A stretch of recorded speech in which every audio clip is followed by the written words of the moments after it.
بسم الله الرحمن الرحيم الحمد لله رب العالمين والصلاة والسلام على أشرف الأنبياء والمرسلين حبيب إله العالمين أبي القاسم المصطفى محمد اللهم صل على محمد وآل محمد وعلى أهل بيته الطيبين الطاهرين. قال الله تعالى في كتابه الكريم: بسم الله الرحمن الرحيم يا أيها الذين آمنوا اتقوا الله وكونوا مع الصادقين. Respected brothers and sisters, Assalamu alaikum wa rahmatullahi wa barakatuh. Inshallah, in this course we will discuss the life of Imam Ja'far al-Sadiq alayhi salam, the sixth Imam of Ahlul Bayt. And throughout the course we will discuss various topics relating to the life of this great Imam. First, we will talk about his personal life, his birth, his death, his parents, his lineage, his biography, the social role that the Imam alayhi salam had in his community, his political role, the governments and caliphs that lived during his era. So the Imam alayhi salam, we know that he lived during the Umayyad government, and he witnessed the fall of the Umayyad government and the rise of the Abbasi government. And it was that reason in particular that gave him the opportunity to come out and deliver his knowledge. Otherwise, all of the Imams, they had the knowledge, but they didn't have the opportunity. This is why, for example, Imam Zayn al-Abidin alayhi salam, he delivered his message through dua, through supplication. That was his way of delivering his message. Each Imam had their own circumstances that they were living in. So Imam Sadiq alayhi salam, one of the things that we're going to study is the governments that he lived and the caliphs that he encountered throughout his life. Another thing is the students of the Imam. There are over 4,000 recorded students of Imam Ja'far al-Sadiq alayhi salam. A lot of those students are prominent scholars that we resort to. Our scholars, they look at their hadith. They go and they look at their, what they say. So this is why if any one of you is taking the Rajal class, the class on the book of the biography of the narrators of hadith, in that class we talk about how who's authentic of those and who's not authentic and how the hadith is accepted. So this is one study. You look at the students of the Imam. You look at the adversaries of the Imam. There were some that were basically the enemies of the Imam, some of the political figures at that time, and there were others who were the politicians and the caliphs. They would place them, scholars, they would place them as puppets just to go against the Imam alayhi salam. So this is something that we're going to be looking at. We're going to look at the contributions of the Imam alayhi salam towards other fields of knowledge, towards sciences, towards medicine, towards mathematics, towards biology, towards chemistry. And another thing is we're going to be studying the different sects that emerged during the time of the Imam. Because as we know, even the Shia school of thought, it took its shape during the era of Imam Sadiq alayhi salam. Before the era of Imam Sadiq, being a Shia was not the way it is right now. Saying this person is a Shi'i, it was not. Right now you have this image in your mind. You know when you say this person's a Shi'i, you think of one particular identity, mindset, ideology. Before Imam Sadiq, it wasn't shaped. And similarly, it was during the time of Imam Sadiq that many other sects also emerged. For example, there was the Kaysani sect. There was the Zaydi. The Zaydi sect, they started following Zayd, the uncle of Imam Sadiq. Zayd, the son of Imam Zayn al-Abidin. He had a revolution against Bani Umayyah and he was killed in a similar way like Imam al-Hussein alayhi salam. But he was of course not the Imam. He was just revolting and he believed that Imam Sadiq was the Imam. But after him, some people, they came out and they said Zayd is the Imam. And there are Zaydis today. There are Ismailis. The Ismaili sect emerged during the life of Imam Sadiq alayhi salam. Why? Because Ismail is the son of Imam Sadiq.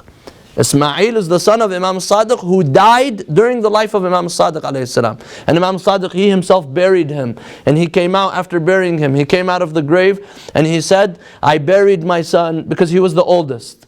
So some people, they thought that the oldest son is the Imam. After the Imam buried him, he came and he said, my son Ismail died, and don't come and say he's an Imam after me. After the death of Imam Sadeq, some people, they said Ismail is the Imam. He came back to life and he's the Imam. And this is the Ismaili sect. And there is another sect by the name of the Fatahi sect, the Fatahi school of thought. That was, they began to follow Abdullah, the son of Imam Sadiq, Abdullah al-Aftah. They started following him, and that was when another school of thought emerged. Another is the Waqifi. They did not believe in Imam al-Kadhim alayhi salam. They accepted all of the Imams until Imam Sadiq. So they stopped at Imam al-Kadhim. So these are some things that we're going to study. The theological schools of thought that emerged during his era. And we're going to be studying as well, we're going to take a look at the fiqhi school of thought, the jurisprudential schools of thought that emerged during his era. Because we know who was one of the most important students of the Imam, or one of the students of the Imam? Abu Hanifa. Today, the Hanafi Muslims, they follow a scholar who studied under Imam Sadiq alayhi salam.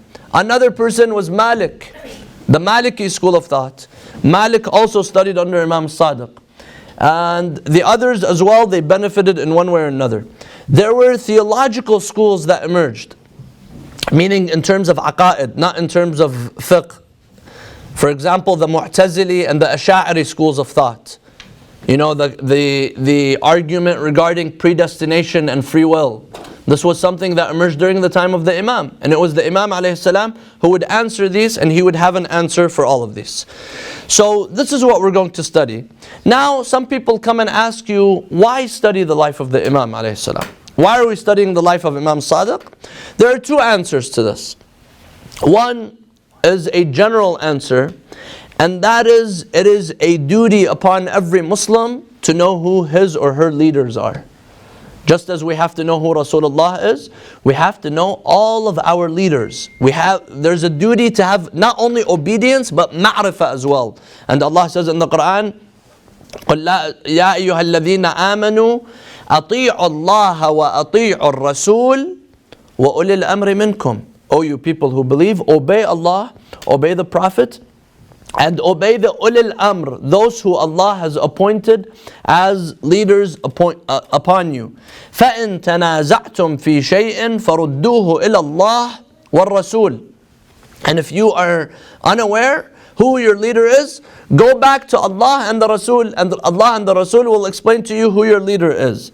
إِن كُنْتُمْ تُؤْمِنُونَ بِاللَّهِ وَالْيَوْمِ الْآخِرِ ذَلِكَ خَيْرٌ وَأَحْسَنُ تَأْوِيلًا. So, ta'wil. So, if you, the verse continues, it says, if you believe in Allah and the afterlife, then you go back to the Prophet and you go back to the Quran to understand who your leaders are. So, another verse, قُلْ لَا أَسْأَلُكُمْ عَلَيْهِ أَجْرًا إِلَّا الْمَوَدَّةَ فِي الْقُرْبَةِ. Say, I do not ask you for anything except showing love to the qurba. Okay, who are the family of the Prophet? The family of the Prophet, one of them is Imam Sadiq alayhi salam. He is included in the circle of the family of the Prophet.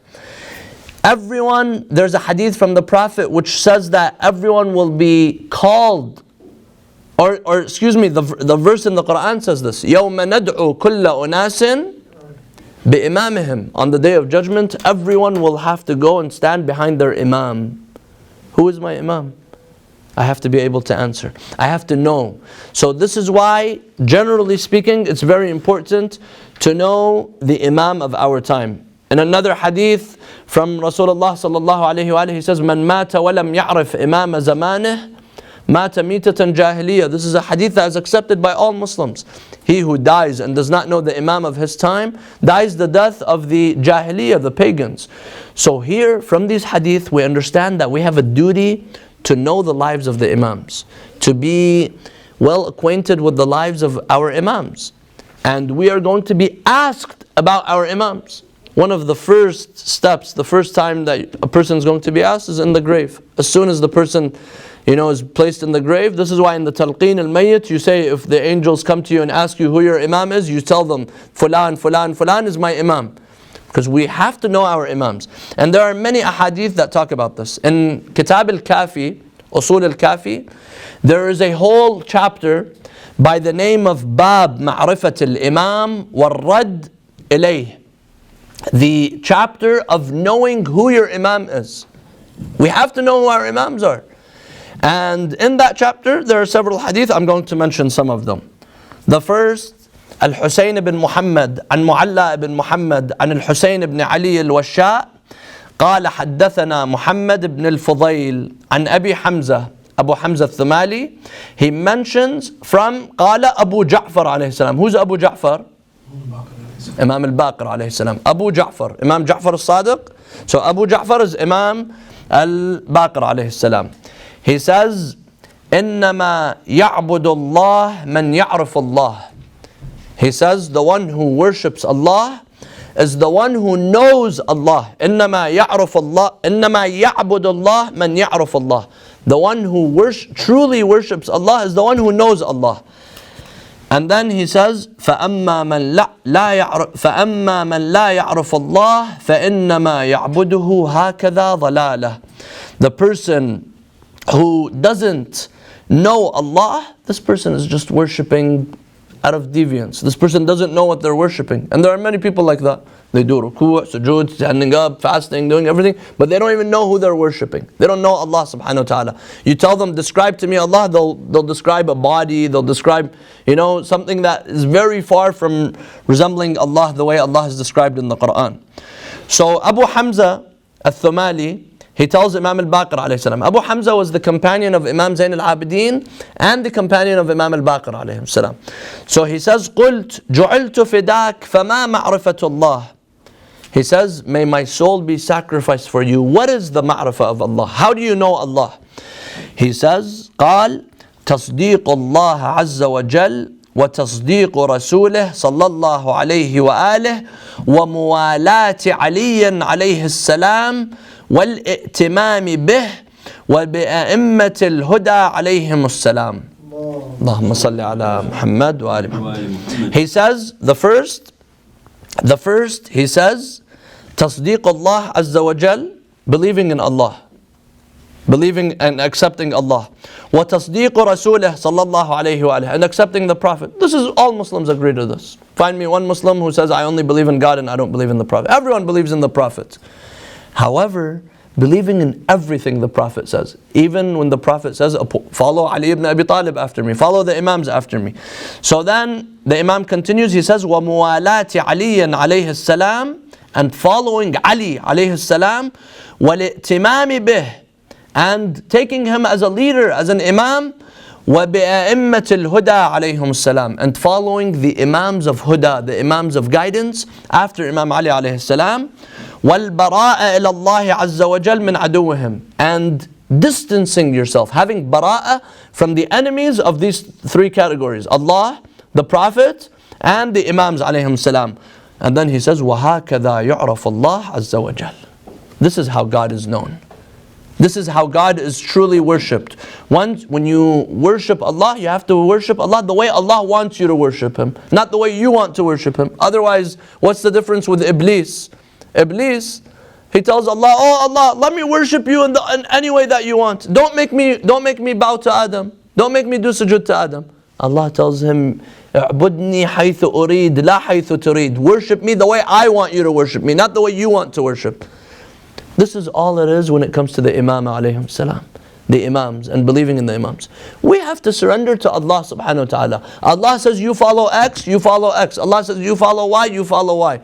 Not because you want, not because of your own desires or anything else. And you ask any Shi'i person, why do you follow these Imams? We have to have sufficient proof how they were appointed by Allah, how they were appointed by the Quran, how they were appointed by Rasulullah. And anyone who's following anyone other than the Ahlul Bayt, come and bring me proof. If you bring me sufficient proof that the Quran appointed this person, Rasulullah appointed this person, I'm not going to argue with you. But if you can't bring a proof, then it's not about just standing and arguing with me. It's about you standing on the Day of Judgment, and that is going to be a very long stand. So this is the whole issue. It's about following what Allah subhanahu wa ta'ala wants. Here the Imam alayhi salam, he says that the Imam, Rasulullah, and Allah are all connected. You can't just say, okay, I'm going to believe in God and I'm not going to believe in the Prophet. I'm going to believe in the Prophet and God and I'm not going to accept the Imam. In another hadith, Al-Husayn an Mu'alla an Al-Husayn ibn Ali an Ahmad ibn A'idh an Abih an Ibn Udaynah قال حدثنا غير واحد. So this hadith is weaker if anyone's studying the hadith. حدثنا غير واحد. It doesn't mention the name. So there's a cutoff in the chain of narrations. However, our scholars, when they look at this, they see if there's many hadith that resemble one another, even if there is one cutoff in the chain, if it doesn't contradict the Quran, if it doesn't contradict many other hadith, generally these hadith are accepted. So he says from one of the Imams, أحدهما عليهم السلام أنه قال لا يكون العبد مؤمنا حتى يعرف الله ورسوله والأئمة كلهم وإمام زمانه. The person does not become a full mu'min, a full believer, until this person knows Allah and the Prophet and all of the Imams and the Imam of his time. ويرد إليه ويسلم له. And he comes to the Imam and he submits to the Imam. Allah says in the Quran, إن الله وملائكته يصلون على النبي يا أيها الذين آمنوا صلوا عليه وسلموا. What does وسلموا mean here? To say salam to the Imam? Pray for peace for him. What does salam mean? Following. To submit. When we are Muslim, what are we doing? We are Muslim, we have submitted. إن الله وملائكته يصلون على النبي يا أيها الذين آمنوا صلوا عليه وسلموا. Submit to Rasulullah sallallahu alayhi wa وسلموا تسليما. The verse continues, it says تسليما. صلوا على محمد وعلى آل محمد.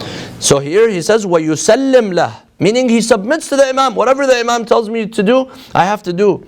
ثم قال كيف يعرف الآخر وهو يجهل الأول. How can you know the last and not know the first? Meaning you have to know all of them and you have to accept all of them. In another hadith, عنه عن أحمد بن محمد عن الحسين عن الحسن بن محمود عن عمرو بن أبي المقدام عن جابر قال سمعت أبا جعفر عليه السلام يقول, إمام الباقر عليه السلام, إنما يعرف الله عز وجل ويعبده من عرف الله وعرف إمامه منا أهل البيت ومن لا يعرف الله عز وجل ولا يعرف الإمام منا أهل البيت فإنما يعرف ويعبد غير الله هكذا والله الضلالة. And then he says إنما يعرف الله. إنما is adatu hasr, meaning exclusively. This is what the Imam is saying. This is exclusive. He's putting basically something around it where no one, you can't come and bring any other exception to this. He says basically only the one who يعرف Allah, the one who knows Allah, is the one who يعبد Allah, worships God. And then يعبد Allah, he says إنما يعرف الله عز وجل ويعبده من عرف الله وعرف إمامه. The one who truly worships Allah in the right way is the one who knows Allah and knows the Imam of his time from the Ahlul Bayt. And then he says, he who does not know Allah and does not know the Imam from us Ahlul Bayt, he is worshipping someone other than God.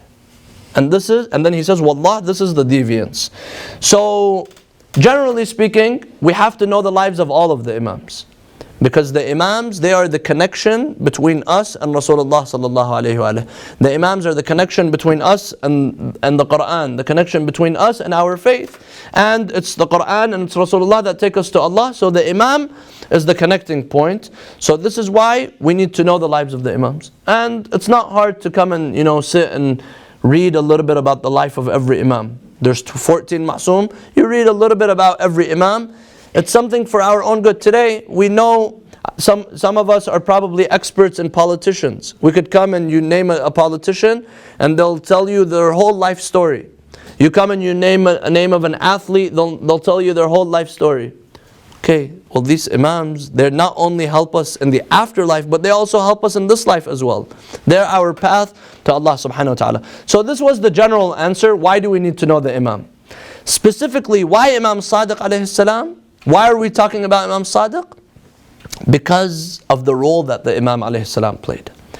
Today, most of our narrations, most of our fiqh, most of our hadith, it goes back to which Imam? To Imam Ja'far al-Sadiq alayhi salam. Because the Imam alayhi salam, he contributed a lot because of the environment and the opportunity that he had. Because of the opportunity that he had. First of all, the Imam alayhi salam, he lived longer than the other Imams as well. You know, according to hadith, some hadith it says he lived 68 years. Others say he might have lived 65 years, in difference in opinion. But Rasulullah sallallahu alayhi wa and Imam Ali, they lived up to what age? 63, 62. He's the one who, he's the youngest. Imam al-Jawad is the youngest. So some of the Imams, they lived up to their 20s, 25. Imam al-Sadiq, he had the opportunity, and he had the, it was the openness, he had the freedom of speech, so he was able to teach. And this is why the Shi'as, what's another name for Shi'a? Ja'fari. Why are we called the Ja'faris? Because we take most of our fiqh, most of our knowledge is from Imam Ja'far al-Sadiq alayhi salam. You go and you open the Al-Kafi, you go and you open, the books of hadith, you see that most of the narrations, they go back to two. Imam al-Baqir, because it was towards the end of the life of Imam al-Baqir that freedom came, and Imam al-Sadiq alayhi salam. The only one who had a Hawza, who established the Hawza. So Imam al-Baqir and Imam Sadiq, they had the freedom to teach. Yes, sister, do you have a question? If you're from the Ja'fari sect, are you different from Shias or? So Shia, right now, if you say Shia, Zaydi are considered Shia. Ismaili are considered Shia. Buhra are considered Shia. Waqifi are considered Shia. But when you say Ja'fari school of thought, you go back to Imam Ja'far al-Sadiq alayhi salam. But even a lot, where the point where even some people accepted Imam Ja'far al-Sadiq, but after Imam Sadiq they stopped.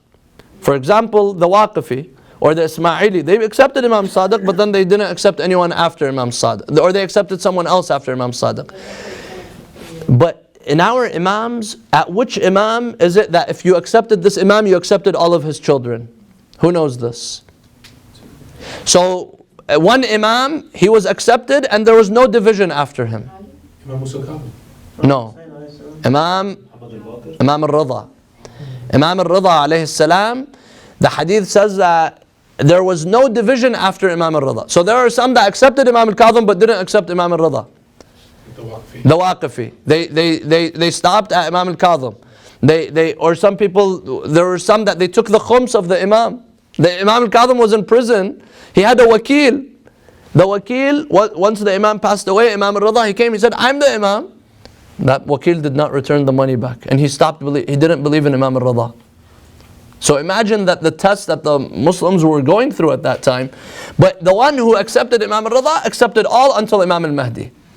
So this is something very important. However, the sects emerged during the time of Imam Sadiq. Yes? Do the Waqifis exist today? Very rare. There are some. For example, the Buhra, they don't believe in Imam al-Kadhim, I believe. They stopped. Or there were some that believed in Imam al-Kadhim. There were some sects that did not last. There's the Kaysani movement that was there. A lot of it didn't last. The Fatahi school of thought, they followed Abdullah al-Aftah. Abdullah, another son of Imam Sadiq. But that perished. We're going to talk about these later on, inshallah. Yes, brother.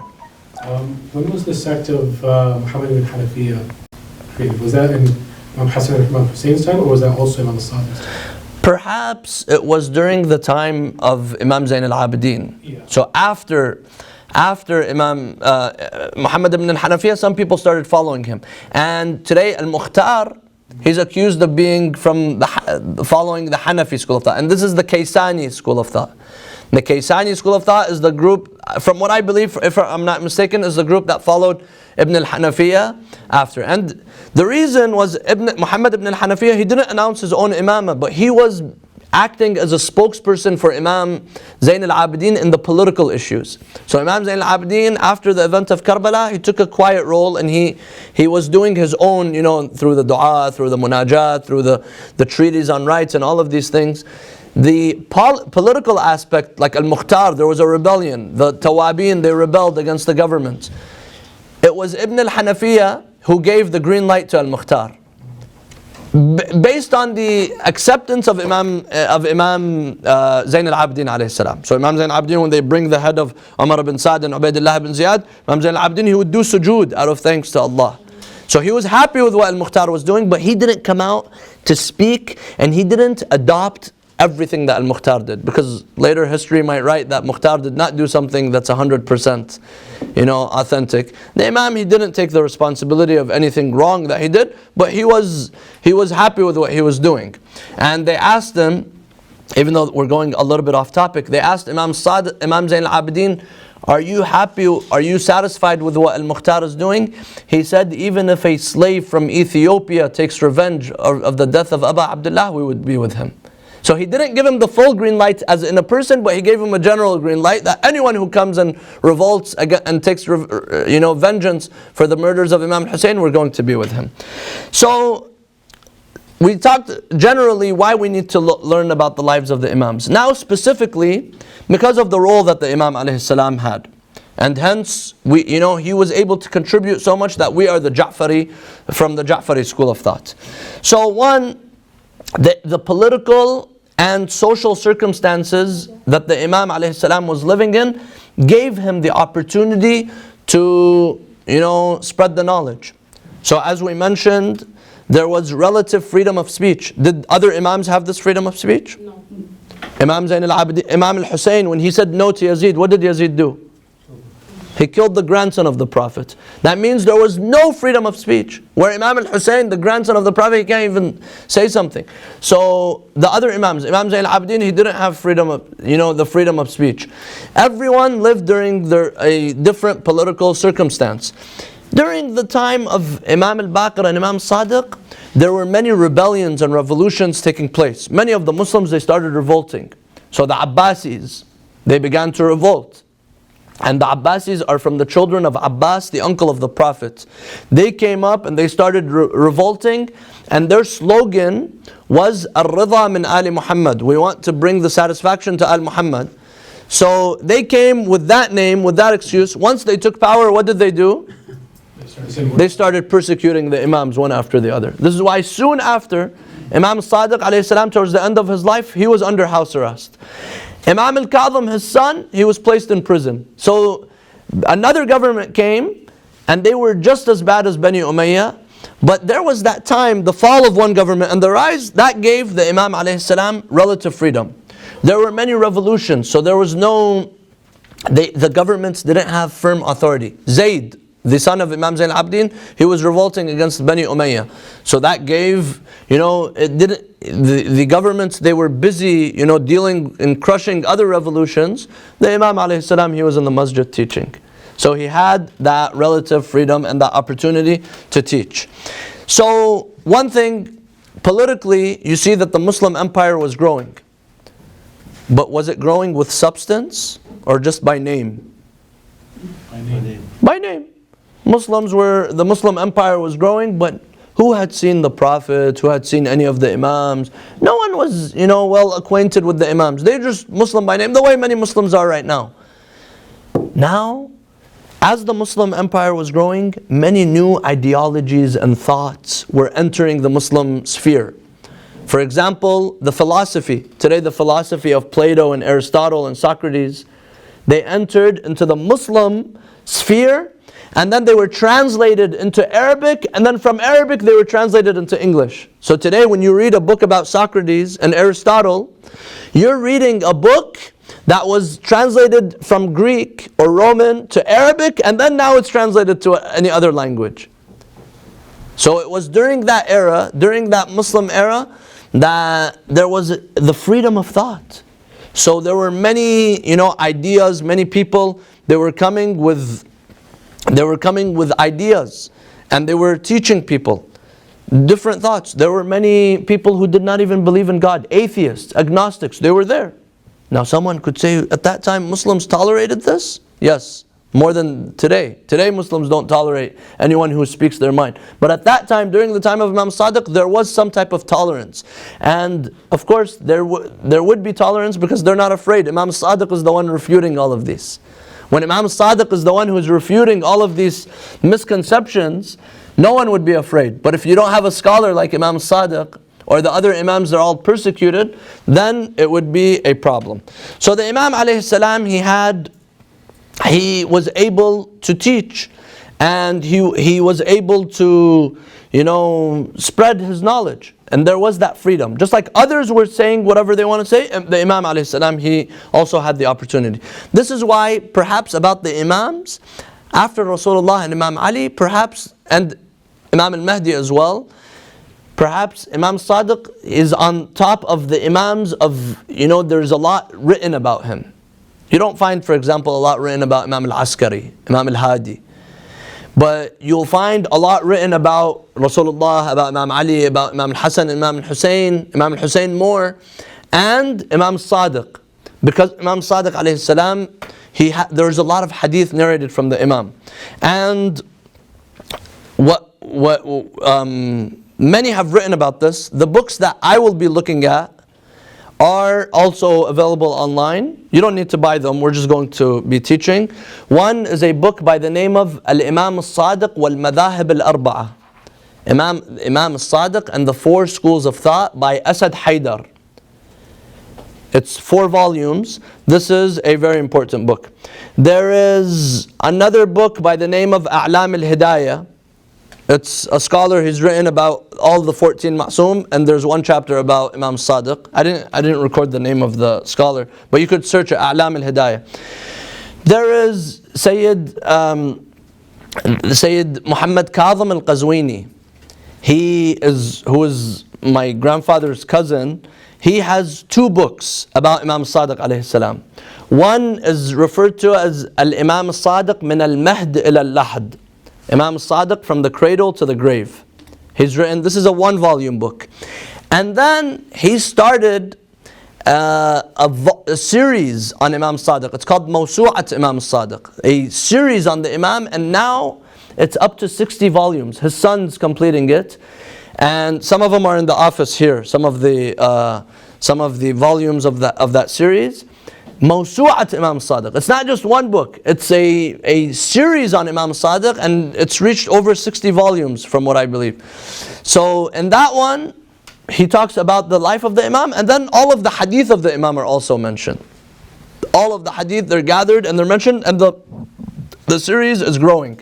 Now, how are we able to get so much? Over 60 volumes, some scholars write about. And another book is by Ja'far Murtada al-Amili. That is also a book that I'm looking at about the Imam alayhi salam. Why do we have so much information? Because the Imam had the freedom, and the Imam had students. Historians mention there were over 4,000 students of Imam Ja'far al-Sadiq alayhi salam, and they have their names down. 4,000 students. One narrator, he says, I went to Masjid al-Kufa. I entered into Masjid al-Kufa. The Imam is in Medina, and Masjid al-Kufa is in Iraq. He says, I went into Masjid al-Kufa, I saw circles throughout the whole masjid of people gathered, and each one saying, Haddathani Ja'far ibn Muhammad al-Sadiq. Haddathani, I heard from Ja'far al-Sadiq. I heard from Ja'far al-Sadiq. They're all learning from the Imam. Yes, sister. Said, how long did Imam Ja'far Sadiq have opportunity and freedom of speech? Was it a few years, 10 years? It probably lasted a few decades, the last few decades of his life, and towards the end of his life he was under house arrest as well. But the Imam alayhi salam was able to teach from the time of Imam al-Baqir up until his death. Then things, I don't have the exact numbers, inshallah we will look at that later. I don't have all that right now written. So he was born year 80 after Hijrah, and he died 148 after Hijrah. Of course there are some that say he was born 85, 84, so there is a dispute in the year of birth. But given that, he lived 68, 65 years. So during that time he was able to teach. And the Imam alayhi salam, he not only taught his own students, he wasn't secluded with his own group. The Imam alayhi salam, he taught all, everyone. In the masjid of the Prophet he would teach. In Masjid al-Kufa he would teach. So, yes sister. So was reading from place to place? Yeah, so the Imam lived in Iraq for a time. He lived in Medina for a time. He stayed in Karbala for a time. Throughout his life, he lived in many places, and during those places, he would teach. Yes, yes. So one of his students, Abu Hanifa, and what does Abu Hanifa say about the Imam? لولا السنتان لهلك النعمان. If it was not for the 2 years, the Nu'man would have perished, referring to himself. This is Abu Hanifa. And later on we're going to talk about the debates that the Imam had with, he was one of the adversaries of the Imam. He was a student of the Imam, and then later on he came and he announced himself as the governments, they would prop him up and they would announce him as a leader. Yes, sister. All of them were a student or student after student. So Abu Hanifa studied for 2 years. Another one was Malik, the Maliki school of thought. He was also a student of the Imam. Now Abu Hanifa, he resorted to logical and reason, and this is why he has an argument about qiyas. He would resort to qiyas, which was using an analogy to deduct a rule. And the Imam told him, don't do qiyas. Shaitan was the first who did qiyas. Shaitan said, you created me from fire, and you created him from soil, and fire is better than soil. The Imam told him, you can't, inna deen Allah la yuqas bil uqul. You can't use only your aql pure, without any hadith here and there, to derive laws from of Allah subhanahu wa ta'ala. Another school of thought was Malik, who was more into hadith. He was in Medina, so you could imagine there's more Sahaba there's more Tabi'een there. He was more into hadith. Malik ibn Anas, he's the Imam of the Maliki school of thought. He also studied under the Imam alayhi salam. And he says, Wallah, ما رأت عيني أفضل من جعفر بن محمد زهدا وفضلا وعبادة وورعا وكنت أقصده فيكرمني ويقبل علي. He says, my eyes have not seen anyone more afdal, fadlan, in honor, wa ibadatan, in worship, wa wara'an, and fear from Allah, and zuhd, and piety, and being ascetic, other than Ja'far al-Sadiq. And then he says in another statement, وَمَا رَأَتْ عَيْنٌ وَلَا سَمِعَتْ أُذْنٌ وَلَا خطر على قلب بشر أفضل من جعفر الصادق فضلا وعلما وعبادة وورعا. He's an imam of a school of thought, and he says, ما رأت عين. The first one he says, I did not see anyone. ما رأت عيني. This time he says, no eye has seen anyone better than, and no ear has heard, and no heart has came across anyone better than Ja'far al-Sadiq, through his ilm, through his knowledge, through his worship, and through his wara', through his fear of Allah subhanahu wa ta'ala. Now, these are two that studied directly under the Imam. There are 4 madhahib right now. There's the Hanbali, the Maliki, and then there's the Shafi'i, and there's the Hanbali. Yes, Hanafi was Abu Hanifa, we mentioned, he's the first. He studied under the Imam. And the second was Malik, the Maliki. They studied directly under the Imam.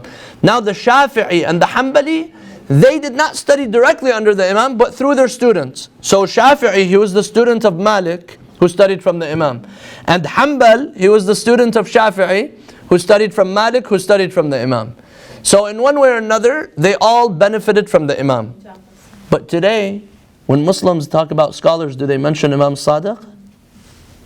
There's no mention of the Imam alayhi salam. Even though he was the teacher of the 4 madahib. He was the teacher of the 4 schools of thought. So if you're following this person, go and follow the teacher. The teacher who they say about him. They say, لَوْلَا السَّنَتَانِ لَهَلَكَ. If it was not for the 2 years, then Nu'man would have perished. The other one, he says, my eyes had not seen anyone. Today, you could tell there is a purposeful, seclusion of the Ahl Bayt, leaving them out. Bukhari, he died year 256 after Hijrah. Imam Sadiq, what year did he die? 148 after Hijrah. Who's closer to the Prophet? Imam Sadiq. Bukhari does not narrate one hadith from Imam Sadiq. They asked him why. He said, in my heart there's something, I'm not comfortable with him. Inna fi qalbi shay. He says, something is in my heart. So this is why we have to bring out and introduce Imam Sadiq to the world. So the Imam alayhi salam, he was very influential. Sunni schools of thought, He had Shia followers, he had many from different schools of thought, many other sects. They all agreed that he was the most knowledgeable. He was the most knowledgeable that they would all refer to. And he was there to answer the difficult questions. So as we mentioned, it was an open environment, freedom. So this is why we have many narrations of atheists that would come and debate with the Imam. So the Imam alayhi salam, he would tell him, go and debate my students. If you can debate my students, then come to me. Go and debate with Hisham ibn al-Hakam, one of the students of the Imam. He says, if you can debate him and you can beat him in your debate, then come to me. This shows how the students were. He tells one of his students, he tells them, go and sit in Masjid al-Kufa and give fatwa. He tells one of his students, he tells him, go and sit in Masjid al-Kufa and give fatwa. This means that his students, they had learned so much from him that he entrusted them to that level. And this is why, mujtahids today, we come and we rely on the hadith of Zurara and the hadith of Aban ibn Taghlib and the hadith of these students of the Imams. They say that Aban ibn Taghlib and Zurara, they narrated over 30,000 hadith from the Imam alayhi salam. 30,000 hadith. How many hadith do we have memorized?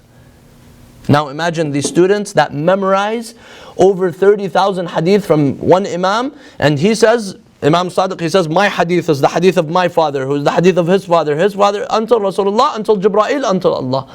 So this is the Imam alayhi salam.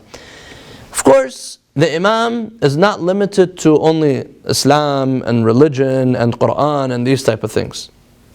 The Imam alayhi salam, he would teach his students in many different fields. Fields of chemistry, fields of astronomy, fields of biology, all of these, they were the students of the Imam alayhi salam. So, for example, Jabir ibn Hayyan, the father of modern day chemistry. Jabir ibn Hayyan, he wrote a book, a treatise. He begins his book by saying, سَمِعْتُ مِنْ سَيِّدِي وَمَوْلَاي جَعْفَرَ ibn Muhammad as-Sadiq, and then he writes. He says, I heard from my master, Ja'far ibn Muhammad as-Sadiq, and then he writes about chemistry. So imagine the Imam alayhi salam, he was teaching people in all fields. In every field out there, he would teach people. And he would have his students, they would specialize. The students of the Imam, they would specialize in different fields. For example, in fiqh, he had Zurara, he had Yunus ibn Abdul Rahman. They would sit in the masjid and they would give fatwa. They would teach people. And the Imam is in Medina, Yunus ibn Abdul Rahman and Zurara, they're in another place and they're sitting and they're teaching people. They say, Sami'tu min Sadiq. He had students that were in chemistry, as we said. Jabir ibn Hayyan. He had students that were in biology and in all of these theology. Hisham ibn al-Hakam. Hisham ibn al-Hakam, he was one of the students who was specialized in theology. That's what he would do. Hisham ibn al-Hakam was a young student of the Imam. He would go out and he would defeat these old men who would talk about, they would argue about God and the existence of God. Hisham ibn al-Hakam, he would go out and he would do that. So this is what the Imam alayhi salam did. And finally, the Imam did all of this through the best akhlaq, through the best morality. Today you might go to universities, you might find people that are geniuses, but then you find they have zero morality, they have zero ethics. The Imam alayhi salam, he not only taught people, he inspired people. The Imam alayhi salam, he was disciplining his students. He used to raise his students. He would tell them, this is how you have to act, this is how you should be.